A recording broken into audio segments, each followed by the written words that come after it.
Kang.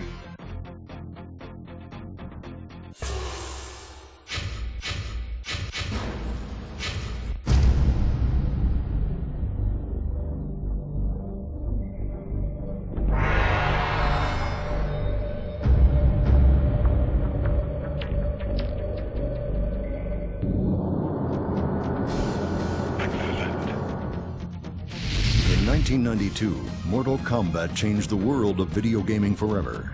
The use of digitized actors, compelling characters, and gruesome graphic effects all helped to create a phenomena that took arcades by storm.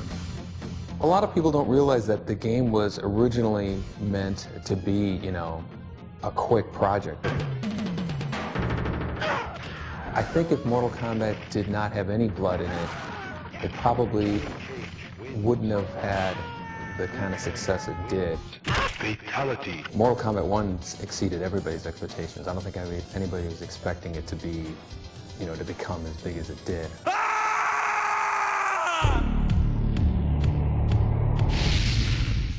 In 1993, Mortal Kombat 2 was unleashed upon a sea of bloodthirsty fans.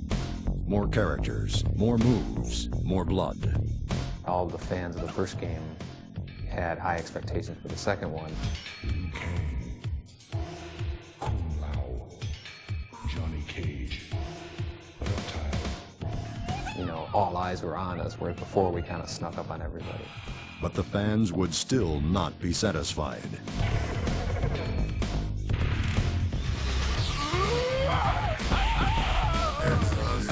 1995 saw the release of Mortal Kombat 3 with a diverse cast of characters, crisp graphics, and an intricate combo system. Reality's boring. Nobody wants to pay for reality. We take everything beyond reality to the point where it's, you know, the only way to do this is through our video game.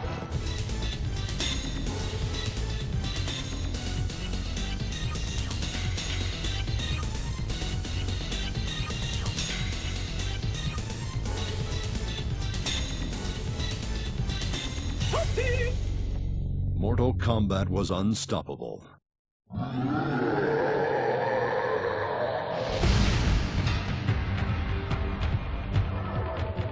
New technology made for broad advances in video games, and Mortal Kombat took full advantage.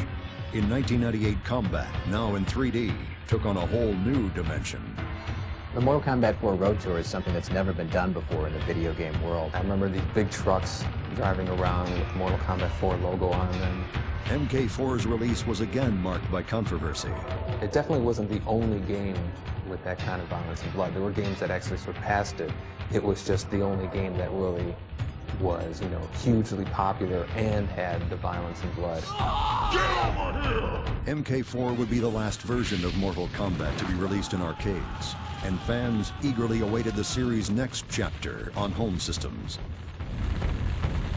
Toasty 3D! The fact that it sold in the millions was really kind of like a, you know, a bit of an attestament to it. I guess it's staying power, I suppose.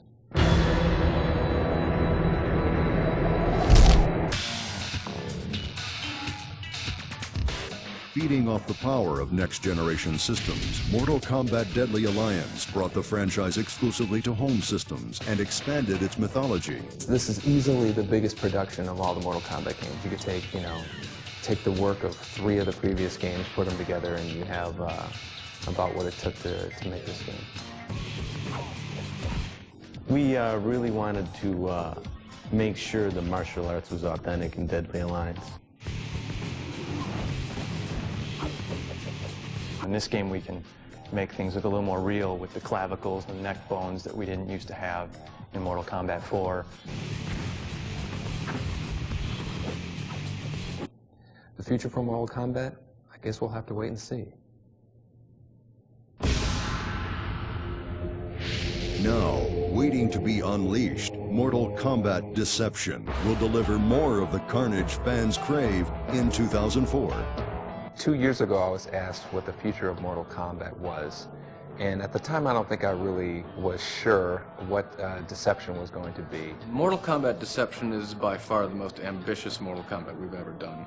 Yeah, Ed had a master plan that, you know, okay, this is what we're going to do, guys.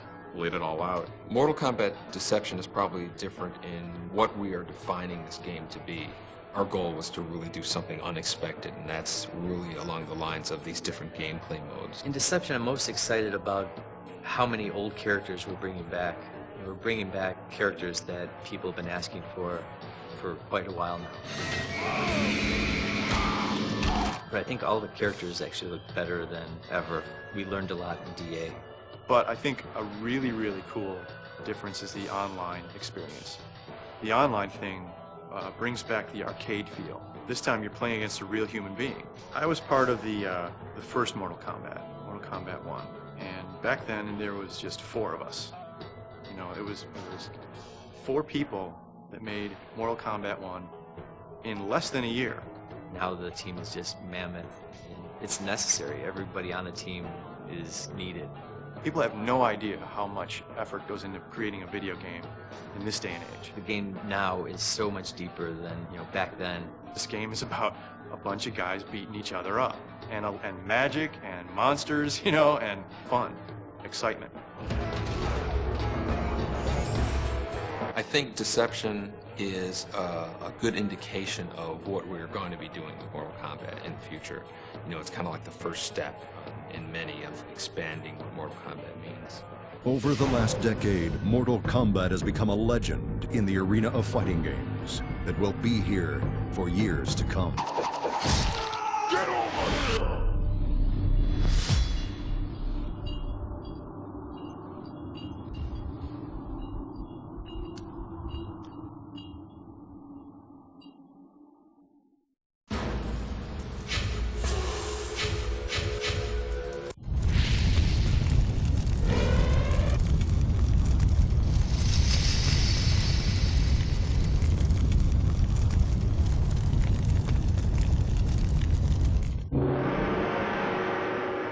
Sonya is a badass.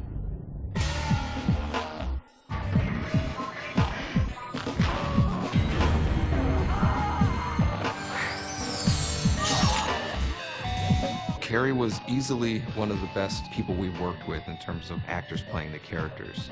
Yes, I still have the Sonya costume. Every once in a while, I'll bring it out.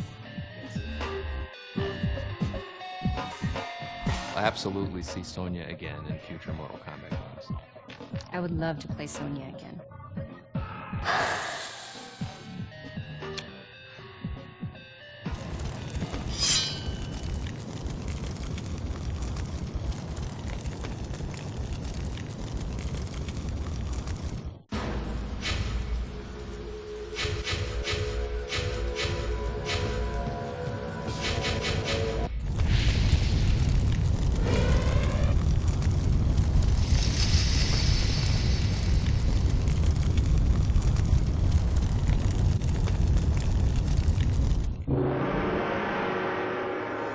Yeah, Scorpion's always been my favorite character, and he still is to this day. Fight!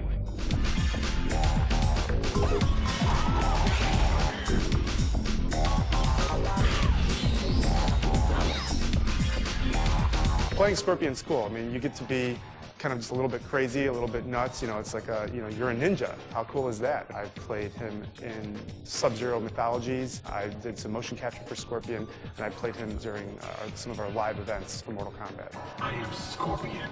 You killed me in cold blood. As a player, if I get a chance, I'll always pick Scorpion. His whole play style, it just kind of suits my style of gameplay.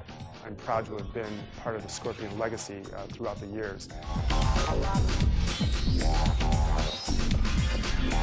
The spear move has always been one of my favorite moves in all the Mortal Kombat games, and I don't think we've ever been able to top it. Get over here!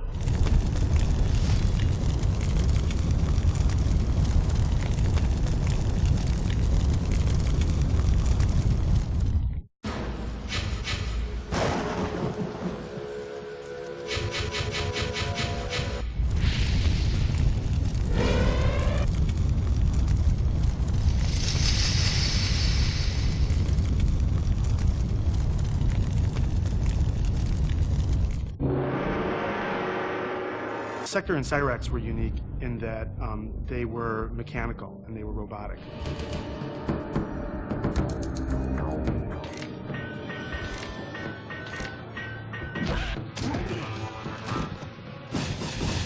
Funny story about Cyrax and Sector was that originally we could not think of a name for them. So Tony Goski came up with the name Ketchup and Mustard, ketchup being Sector and mustard being Cyrax. Cyrax was one of the many characters portrayed by Sal Divita. When Sal was playing Cyrax, I felt the worst for him because he had this helmet on that I remember him sweating a lot inside, and he had just unbelievable tolerance for discomfort. The costume for Sector and Cyrax was really heavy. It was a lot of plastic armor and plastic chest plates, but then a custom-made helmet, but hot, uncomfortable, you know, couldn't breathe, couldn't hear anything, but somehow we made it through it. It was great.